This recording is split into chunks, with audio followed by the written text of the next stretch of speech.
Welcome to the Intersectionality Lab, a fair space to explore intersections. Hello, my name is Almina, and with me today are Muskaan, Gillian, and Ana Catarina. Hello, how are you all? Hi. Hello. Good morning. Hi. Good morning. So, in a previous episode, we had a fruitful discussion about toxic masculinity with David Almeida. So, if you haven't checked that one out, I definitely recommend it. And today we want to explore a newer topic, toxic femininity. As today's episode is an unfiltered one, we intend to discuss and express our own viewpoints on this topic, and we hope you enjoy the episode. So, starting with defining this term as much as we can, it's first important to mention that this term is very new. In fact, it was introduced less than a decade ago, and it is uncertain who exactly coined it, but it is suggested that the term was introduced by Devin Price and Jane Gilmore around 2018 when they both wrote a post about it or published a piece about it separately. So there are a lot of different definitions, toxic femininity, but to summarize the idea and leave you with some general characteristics, it's an umbrella term focusing on different toxic, meaning harmful beliefs, attitudes, and behaviors that are related to femininity and women. Some perspectives emphasize the rigidity of gender ideology and the molds that society creates. So it's an inflexible gender binary. And there also implies behaviors, attitudes, or societal expectations that perpetuate harmful stereotypes of femininity, such as submission, emotionality, fragility, and internalized misogyny is also something that is mentioned a lot. On the other hand, others refer to the exploitation of femininity in a manipulative way. So they're mentioning false rape cases, instances of people withholding sex, blaming PMS while verbally abusing people, competing with other women, and so on. So that's just to give us some more info about the topic. And now I would like to ask my co-hosts what they think about these definitions. Who wants to go first? I guess I could say my perception from just general knowledge prior to this podcast of toxic femininity would be more so that antithesis of toxic masculinity, and that it's a harmful expression of gendered archetypes. So the examples of, you have to be a woman, you have to be this certain substandard of a person. Like you have to be very small, which I am not. I'm very tall. So like that kind of perception is more my perspective, I think. From my part, I think that it's like a term that is basically summarizing everything that we normally discuss in feminist theory and what it is to be a feminist, basically, right?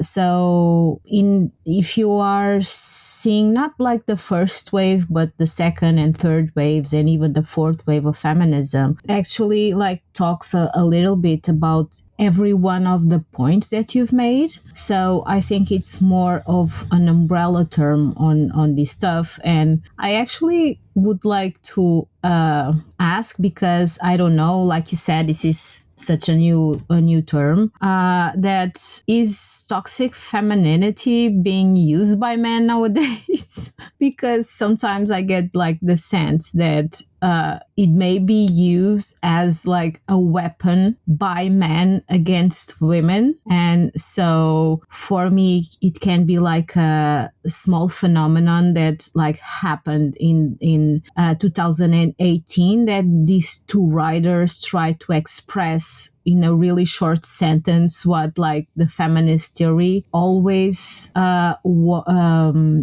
about, all of these like characteristics, and it can now be co-opted by men as a weapon against women, right? So do you have any idea from the readings that you've done? Is that something that is used by men to attack women? That's a really good question, actually. I do think some people use it, maybe like personally use it, my opinion, that they might use it, especially in the sense of exploitation, like the manipulative behaviors and so on. But in the readings, it's not mentioned who uses it so much, and there haven't been a lot of studies, especially academically. So there's a lack of literature to specify who's using this and when, and since it's an umbrella term and it's used for different things, I think it would be great if we can also explore this, who is using the term, because if we think about it in everyday life, I didn't hear a lot of people using it that much, like men or women. So what about the rest of you? What's your experience, maybe from what you've read or like in everyday life? Muskaan, you want to go? Sure. As far as I have seen, like, on social media, I don't think anybody has used this term specifically, like toxic femininity. They maybe say that, oh, so and so person or woman is toxic, but they don't say that they're weaponizing their femininity, So they've never, as far as I have seen in my like sphere of social media, I've never seen anybody say toxic femininity, but there is like acknowledgement of like how women can be often like using their femininity as a weapon, but also as a sort of like a barrier, so it's both ways. It's like a double-edged sword where it's a good thing and a bad thing, and you can use it for your advantage or somebody else's advantage or disadvantage. But so far, no, in my opinion. I feel like I've seen it with a quick Google search yesterday. I saw a few people using it in the discourse of like very feminist movies and very feminist articles, kind of using it as like a fundamental misrepresentation of what the term actually means and using it as an attack. And I think that they take what people think might be toxic masculinity and they're like, oh, you're attacking men, which is not what it represents. And being like, oh, now we must also attack women for their femininity. And I think that that's more of what I've seen online. It's just not the actual concept of what it is, and rather just like, oh, this feminist movement has gone too far out of hand. Let's have a new term for it. Like, that's what I've seen. Oh God, that was so funny right now, right?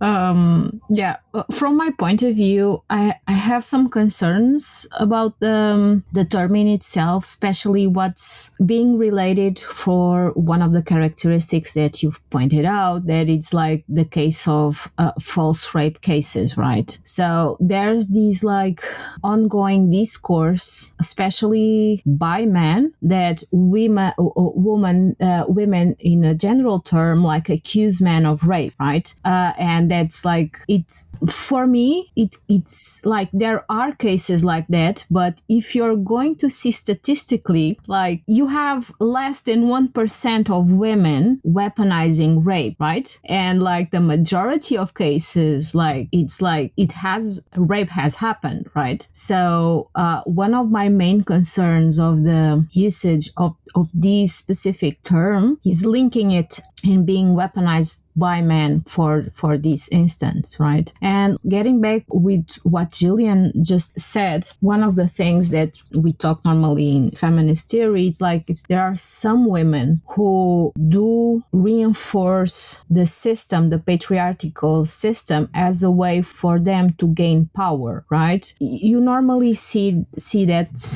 very much in the workplace when one woman like accuses another of reaching the top by like sleeping around and stuff like that. But again, is that like something new? Is that's something that is discussed within feminist theory for like a long time? So that's like my main concern. And I think like this topic is super interesting because we don't have like a close set of the definition, and it's super interesting like to talk about this issue basically from like my point of view. Yeah, I definitely agree. I was also having trouble understanding so many different perspectives while reading about toxic femininity, and toxic masculinity is much more specific and I feel like when I think about toxic masculinity, I can paint a clear picture in my head. But with this term, it's all around the place. So I think that in the upcoming decades, people will research it more and also kind of separate all these different things that are coming up, right? So for example, with the rigid molds that we talked about, it's more about benevolent sexism, right? So that we should behave according to these stereotypes. And that is harmful in a huge way. And I think that we will talk about that more. And Gillian already started talking about that, right? With some stereotypes that we all can't fit and that it makes no sense for us trying to fit it. But on the other hand, you mentioned false rape cases, which, yeah, definitely statistically, that's a very small amount of rape cases. And there are more cases where people didn't even speak about it, sadly. And in my opinion, like these things like mentioning false rape cases, instances of people withholding sex or competing with other women, I think or the people that define this as toxic femininity, they are describing just very harmful behaviors in general, but that are more linked to women because we can see it more happening by women. But to call this toxic femininity, it can be again misleading because these are just behaviors that people should be accountable for in general. And we should talk about that in maybe a more concrete way about manipulation and so on. So I also resonate more with this definition of benevolent sexism, right? So the rigidity of gender binary. One thing that pisses me off in one of the definitions is like the withholding sex. If women don't want to have sex, why is it like, do they mean that women use sex as a manipulative strategy towards men? Like the use of the word, what's the word again? Withholding, like it pisses me like that it really pisses me off because it more or less goes to a place where it tells that women should give sex to their partners when the partners want it. Like if women like don't have, I don't know, it's like probably it's like a cultural perception and not like, but that wording, it's just like, why? But I really think it's really interesting the stereotypes that are arising from within these like characteristics, because I'm reading like a book, like it's the history of women. It's a collection of 8 volumes that the first one came out in the 90s and tried to pinpoint basically the history of women in like Europe from the Middle Ages. Like they are super honest with this work. They stated like up front that is like it's a history of women written by women, but focusing in the European like context, so majority like white women.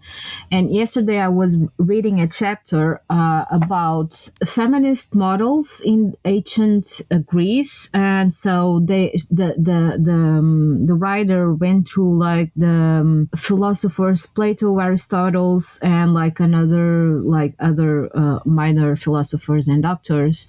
And by the end, I got the feeling that like the feminine stereotypes started basically with the writings of these philosophers who are trying to explain gender and how people reproduce. So all the idea that women are weaker, are the weaker sex, are a version of man that it's an unfinished version of a man. So I see echoes through the ages, and like I ask myself that if this new toxic femininity term is just like a new way of reinforcing these old age stereotypes.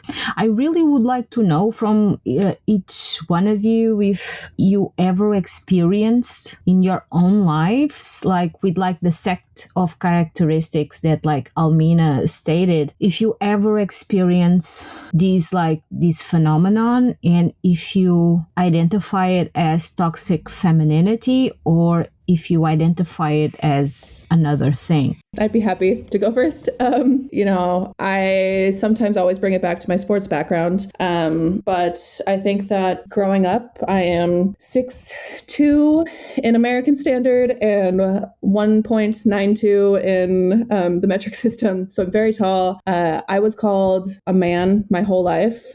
For being tall, I played sports, so I was muscular. Woman can't have muscles. I was also called a man for that.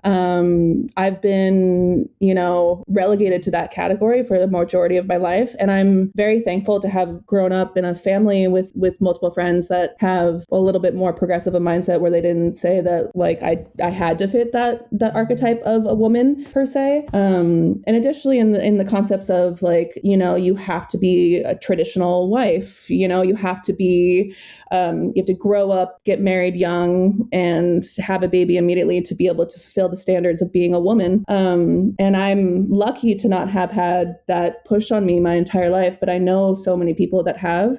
And I think that those are the two major impressions that have left me with the perception of that kind of toxic femininity necessarily. I'm not sure if that is really what you're looking for, but that's my impression. Almina, and have you experienced something like this, or did you identify? Yeah, so I definitely understand where you're both coming from, and it's unfortunate that we have all of these different comments in society, but sadly, I think it's also inevitable, although people should start being more sensitive, and hopefully that is happening.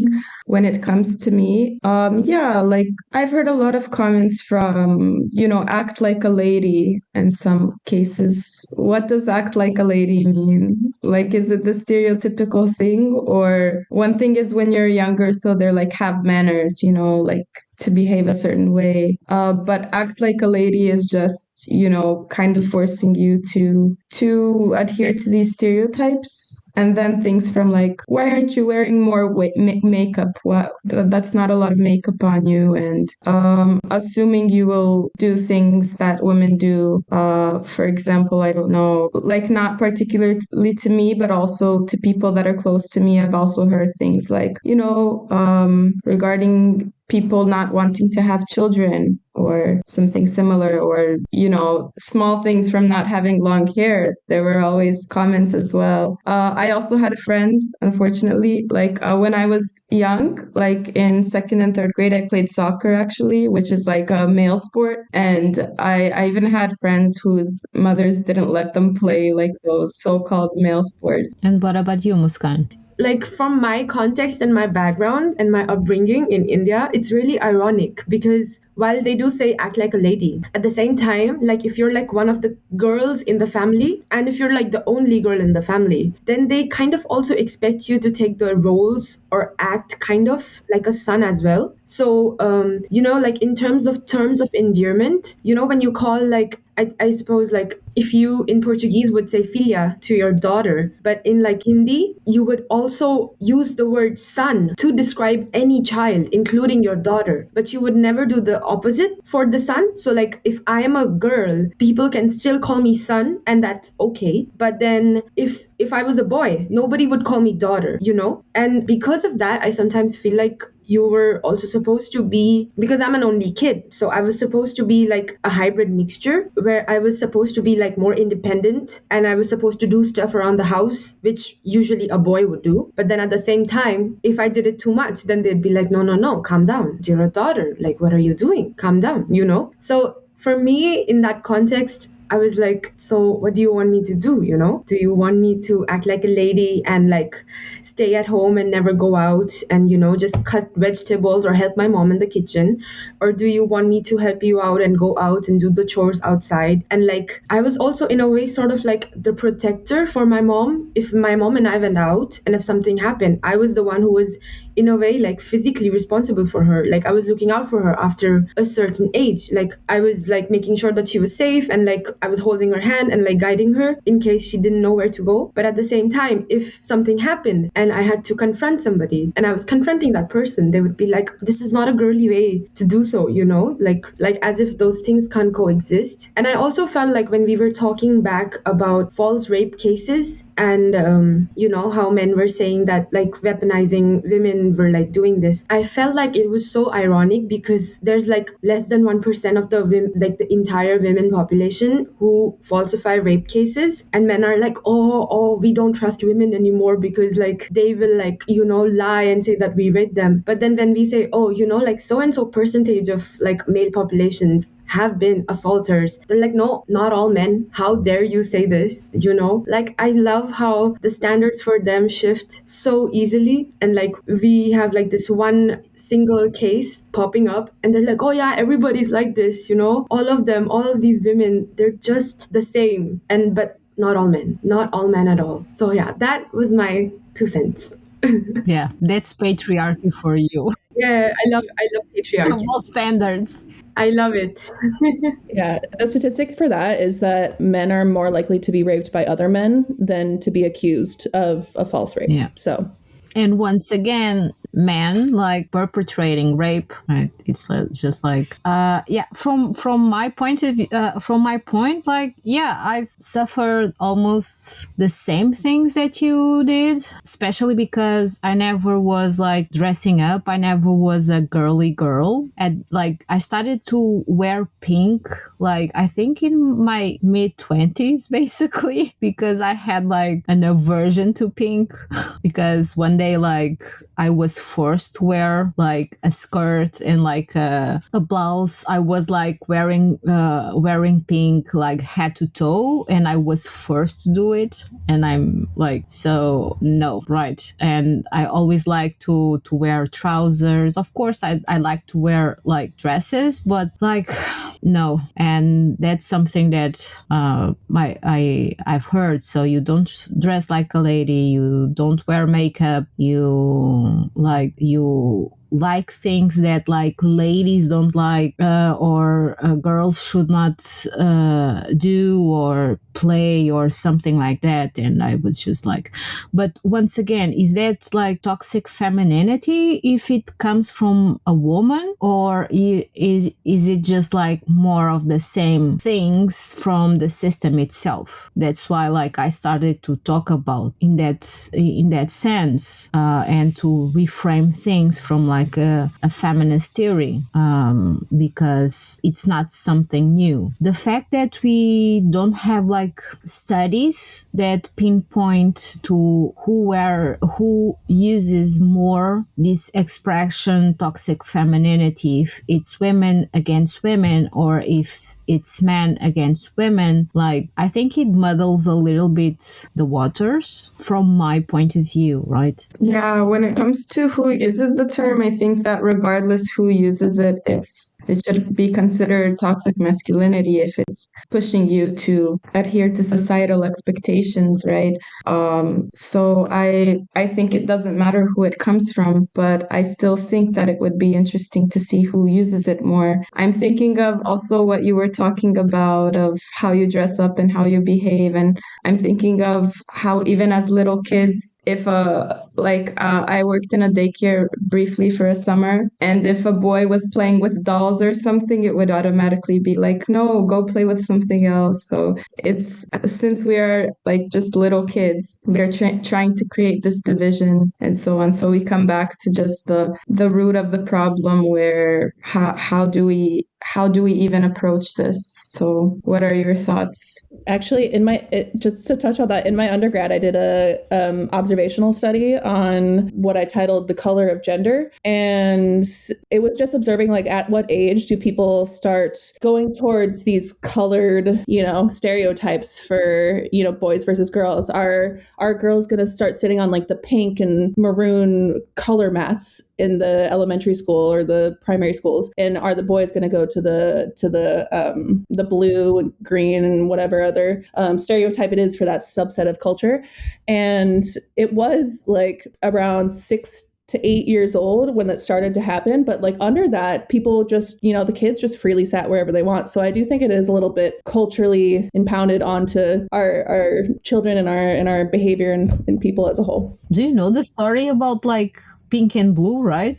It used to be like it was pink for boys earlier, no? Yeah, of course, because pink was like subtle way of red, who is like symbolically connected with fire and energy, and blue was like a more water calm. It was just like, and then like the once again capitalism, the toy industry reversed it basically. It's something, but Muskaan, I'm so sorry, I interrupted you. Oh, I was just gonna say that, but like, I know culturally, like for pink and blue, maybe the kids go for like at the age of like 6 to 8. But I have to say that like the parents would play such a big part here, because if they don't care and they just give the kids neutral colors or they don't assign any colors, then maybe the kid doesn't realize it for the longest time. But then there are people, like, sorry to say, but like in America specifically, where they do the baby gender reveal with the balloons and the cake and the color thing that like smokes out the pink or the blue, and they start forest the fires. reactions that people have to like having a boy or a girl, sometimes they like upset me so much. But then also I have to say, to bring it to like a dark point, like I come from a country where they kill the girl if they find out that they're having a girl. So like I can't say anything, so that's why that happened in China also, right? yeah. And like now there are some states in my country where there's like way less girls. Like the sex ratio of a state, it's like usually it should be like 1,000 to 1,000, but right, so 1 to 1. But right now in some states it's like 800 girls to 1,000 men or 1,000 boys. So there's like 200-ish women who are missing, and that creates also like a gap in so many ways, like socioeconomic, and then also like for marriage, unfortunately, if you think about it. And I think that eventually leads to like a big mess. They don't realize it like as they're having the baby, because they're just like, oh no, the girl's like, she's gonna be a burden to the family. But then years down the line, people are like, we can't find a bride for our boy, like who will he marry? And then it's like, can I ask you something, Muskaan? Yeah, sure. This is deeply influenced by Brazilian soap operas, because here in Portugal we love a Brazilian soap opera. Okay. A few years back we had like a Brazilian soap opera with like an Indian theme behind, like talking about Indian families. Okay. I don't remember now the name, but like afterwards I can give you. Yeah, please. But one of the like almost stereotypes that I saw was like the father saying that it was a blessing to have a girl because the girl would take care of the older generation. So he was trying to counteract that idea of like only boys are valued, but like reinforcing like a stereotype at the same time. Yeah.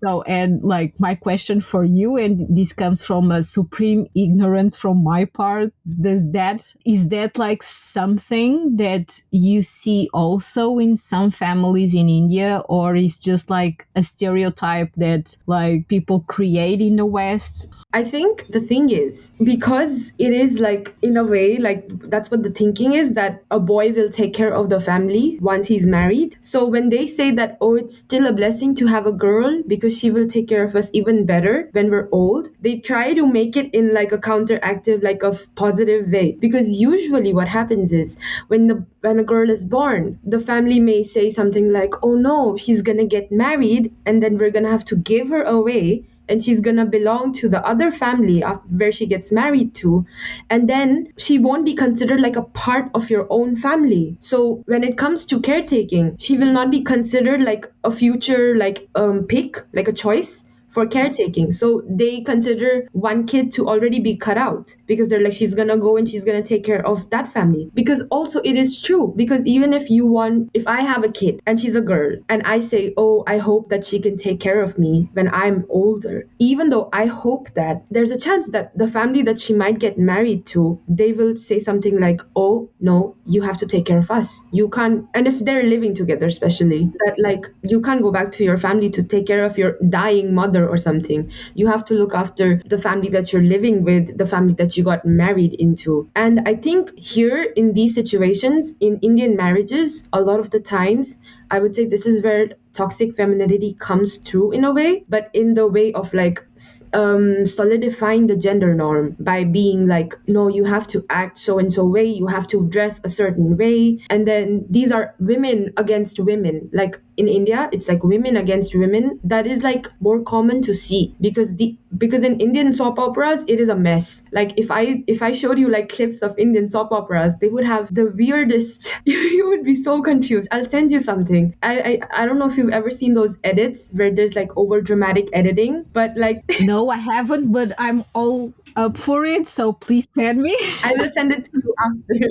I will send it in the group after. Let me find it. But I feel like in some ways, those popular soap operas also like reinforced whatever backward thinking that some families had, and it just popularized it so much. But of course now thankfully there's a change. But in India, it's like, if you're lucky to be born in like a good family, honestly it's a blessing. And then there are some families where being a girl is not an honor, and it's not like, almost like a servant sort of a role in the family.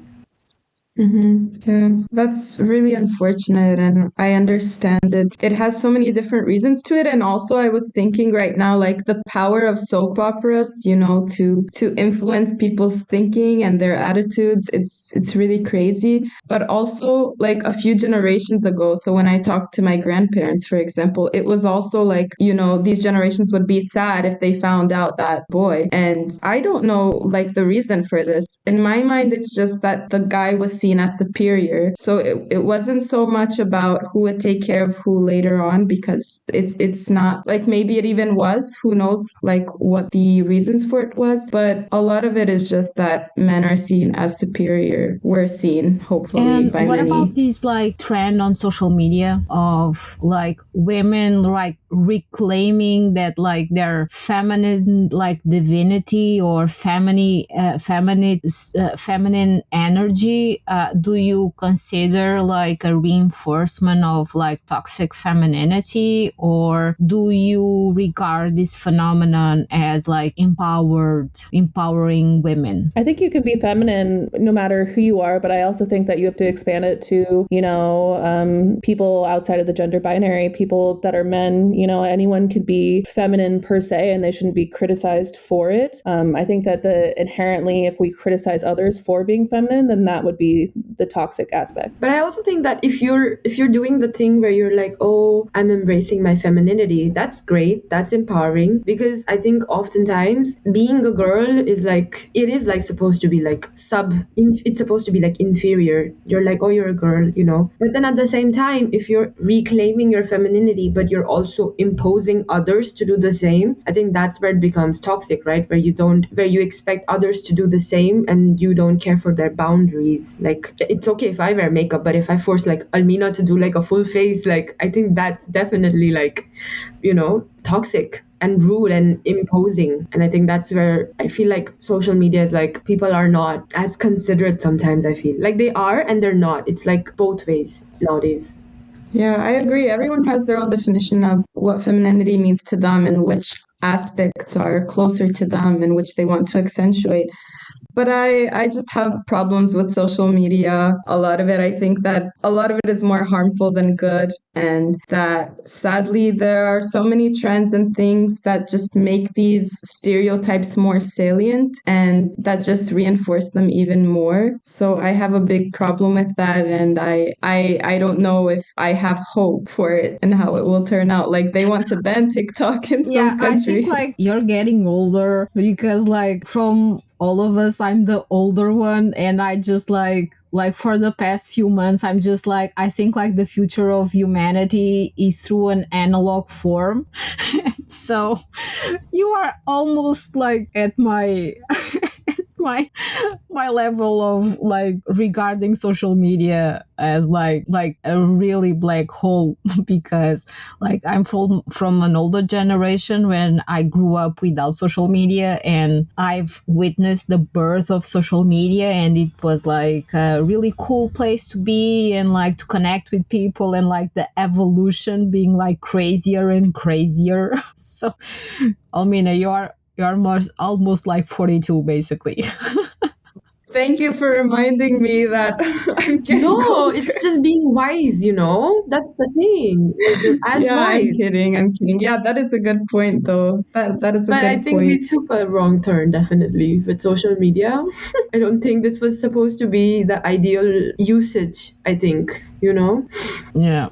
But it's relevant. It's relevant because this is a new term. It emerged in the past decade, and then also like in the past decade, social media has risen so much.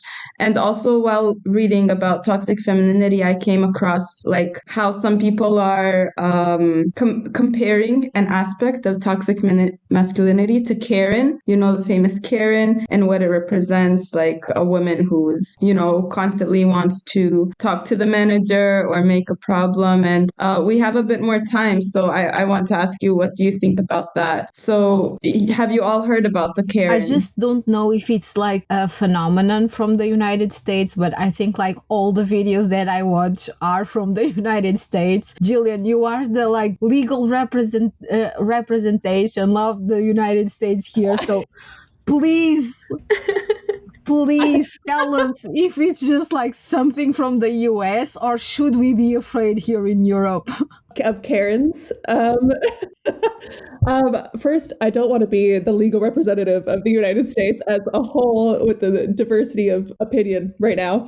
But I think I've met a few Karens elsewhere, so I think it's not just a sole U.S. thing. Maybe the term itself. I've heard people use Chad in the other way for men, and then I think there was one in Germany. I was talking to someone, I forgot the name, but apparently they have like a similar term. If you call someone that name, then they're like similar to a Karen. So it's spreading. Who wants to go first to answer like Almina's like question? I don't know. I feel like they are really peculiar, the Karens. But then at the same time, I feel like whenever women also try to assert themselves, like nowadays, I think the problem now is there were earlier instances of where people were actually being Karens who were like demanding unnecessarily, like the manager, because they deemed something really small like to be something like a mountain out of a molehill. But I feel like nowadays it's like if you assert yourself to like complain about something that is absolutely like true and you're not wrong and you're not overreacting, people still say, "Ah, Karen," because now they've coined that term where they can basically, I don't want to say catcall, but like they use this term to like insult any woman. You know, if you complain at any time, you're like, you're being such a Karen. And now like people, I think I had this conversation with somebody else where they were like, I'm not sure if I want to complain about my coffee or something that's wrong because I don't want to be like a Karen, you know? And now it's like, do we not want to assert ourselves? Because if we do so, people will deem us to be hysterical and emotional, even though we're on the right path. But I also feel like in the 1800s, this was the same. Like, if you just assert yourself a little bit, they were like, oh my God, she has hysteria. Take her to the mental asylum. And then they would just like give you a lot of cocaine and you would be drugged out. So, Or you're a witch. or you're a witch, yeah. So it's like, we can't win, can we? I mean, the cocaine, maybe perhaps. I wanted to just add that that was what I was aiming for. So, Gillian, as you said, it's a negative connotation, and there's so much to tie with it. And usually, it's an extreme point, right, of somebody being too demanding. But then it's come to a point where if a woman shows assertiveness, is this a Karen? Because I also heard that, and it's like, no, that's not what a Karen is supposed to be, but that's what they're making it. So now it's like, are we not supposed to be assertive? So I wanted to point this out, and Ana Catarina, I also want to hear your opinion opinion about this? Yeah. So, first, I think that it's important to analyze who is calling other people Karen, like, right? And like the second, the Karen phenomenon, it's something that it left me like speechless for the first time that I saw a video of Karen, because for me it's like the highlight of bad manners. Because yes, I have all the right to complain about the service, but I'm not going to complain about a service in a way that is demeaning or degrading for the person who is providing a service for me, right? And for me it has to do with power structures, because from my understanding and from the videos that I saw, they are normally white women, majorly white women, that do this and use their like white power in this already patriarchal system to basically for me to create chaos. So from my standpoint, when people say that I'm complaining, I personally I never suffer from that, because when I do complain, like I do it like privately with the person who is providing the service, and I try not to be mean or rude to them, because they are doing their job, they are providing a service. And if they are like, for example, not so like happy when providing the service, I don't know what's happening with that person, with that like the personal life of that person, and we all have bad days. So my first approach normally is to be polite and to be respectful towards the person, right? So for me the Karen like phenomenon was just like it was bonkers for me to see it, because how entitled are you like to degrade or demean somebody who is like doing their best and doing their best work, like sometimes like receiving like minimum wage in like an era where like minimum wage barely gives you the chance to survive. So yeah, the fact that, and for me, this is like new news, that people are once again weaponizing this expression to criticize like every women who critique or demand better service or something like that. Like that's old news. It's a new news with like, it's like old news with a new face, basically. But because we've all been through that, right? If we assert ourselves, like we are not feminine, we are being rude, we don't have the right to do it, we are witches, we are this and that. So it's just like, it's a new word that people use for something that is just like, yeah, been there, done that, basically. Yeah, that's a really good point as well, especially you mentioning the power dynamics and that it's usually used for white women as well. So there's a lot more to unfold there. I feel like we could even have a whole podcast for the Karen meme and the Karen phenomenon.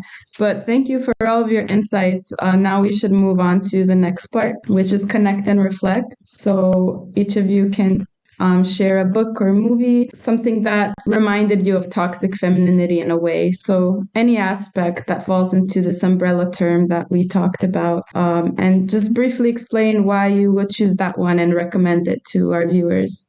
Okay, when I was tasked with this, finding a example of toxic femininity within media and literature, I was trying to find something that the whole movie encompasses it, and I struggled to find that, because I think a lot of movies recently have been more so like, here's the example of toxic femininity, like, you know, you must do this, this, and this as a woman, and then they break out from that archetype and they do something to promote womanhood as like, you can be more than that. But just prior examples, I was thinking maybe like parts of Greece, with, you know, I haven't seen it in a while, but Sandy needing to be like this innocent but also sexual kind of woman for Danny Zuko, because she wasn't good enough as like this innocent woman, but like also needs to have that second layer to her, and then she has to be ready for, you know, the afterthought of marriage. And then all the other women were, you know, doing hair salon stuff and similar categories where you don't see them like, I'm going to be a CEO. So I think that was my example. But again, I struggled to find anything recent where they didn't kind of try and break out a little bit from that archetype. But I'm now excited for Ana Catarina's. Okay. Muskaan, do you want to go first? Yeah, sure. So I would suggest, honestly, a lot of like soap operas in the Indian context. Like, even I think the South Asian context, it's not just India. I think a lot of Pakistani serials as well are pretty like evident and right with like toxic femininity, especially women on women one, where they basically adhere and uphold the gender norms. And then also they sort of make sure that the woman can't like escape the gender norms, and they stick to the stereotypes because they did it, so you should also do it. And they will make sure that other people who are younger than them will also do it, their daughters, their daughter-in-law. But sometimes I think it's specific to the daughter-in-law. They're a little biased because she's an outsider to the family, which is also a thesis topic that I have. So I'm gonna start talking about that. So never mind. But in any South Asian Indian opera, I think can show you, give you a lot of examples of toxic femininity for sure. So yeah. Yeah.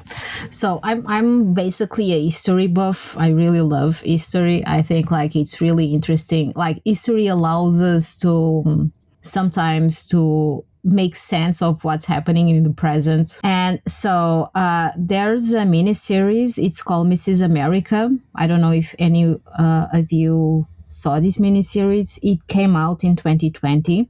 The creator was Davy Walker, and the stars are Kate Blanchett, Rose Byrne, and Elizabeth Banks. And basically, it's the story of the conservative activist Phyllis Schlafly and her fight against the U.S. Equal Rights Amendment movement in the 1970s. This miniseries came out at the same time as a book. It's called The Glorious. The movie. It's called The Glorious, where you have the history of the same movement, but from the feminist lens. And although this miniseries also gives like the foreground for the feminist movement in the 70s in the United States, it specifically gives emphasis on this character that was like a real character. And because she was in Miss America, and she led the fight against the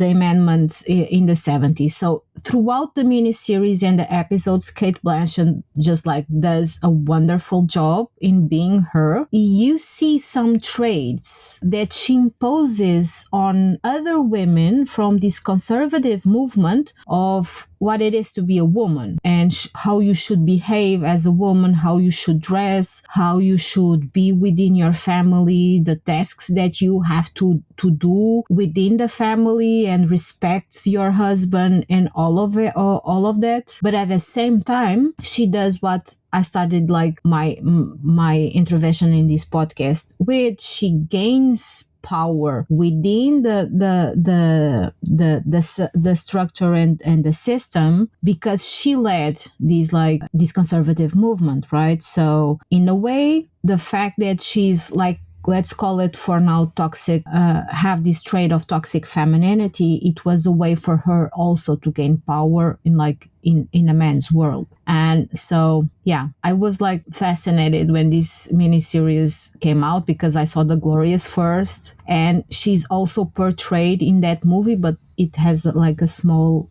role. It's and then like in the same year you go through like all of her work within the conservative movement. So it was interesting to see like these like two sides of the same coin. So yeah, that's why I'm excited. This just reminded me, I have to say, of like I can't remember the organization's name, but during the Salazar regime, the order of the women, of the mothers of the society, who were basically like a way of like Nina. The ones who were like basically reinforcing how to become a housewife and a woman, and where how the woman's place is in the household and to raise children. But they were also like people who were in power alongside the Salazar regime inside the government, but then they were telling every other like everyday normal woman to like be a housewife while they were in power. So this is like, it reminded me of that. Those are all really interesting. Like, thank you. I haven't watched any of the things you mentioned, so I would really look forward to it. The examples I have, I also struggled like Gillian to find something that is like directly related, but I did find some things like that are toxic femininity for me, so that you can see through this lens, and also maybe things that I've seen recently and was able to remember better. So I have two movies. So one is Little Woman, and it's about women's journey into adulthood and into womanhood. But there's also a lot of things about societal expectations for women and internalized misogyny that I think could make this movie an interesting one to watch through the lens of what we talked about today.